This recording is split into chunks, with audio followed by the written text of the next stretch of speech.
Let's shift gears here to Gus Edwards. Now, I mentioned a little bit about Gus Edwards earlier, and if there's a better shot of a running back taking over the majority of the carries, I think it's Gus Edwards.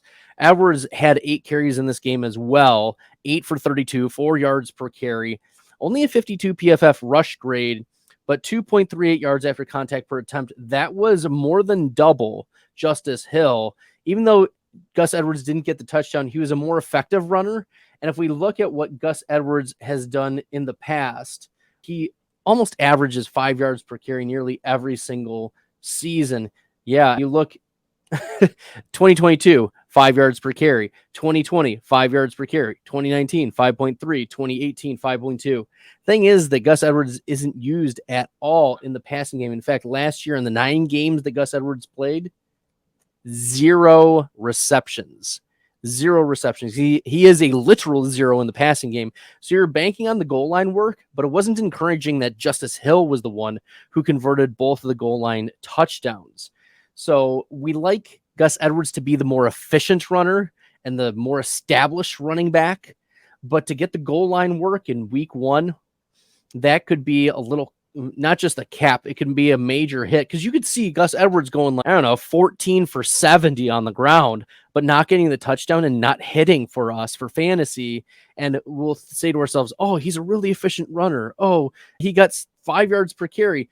But if he doesn't get the goal line work and he doesn't get the receptions, then Gus Edwards is a very limited, his ceiling is low end running back 2 every week.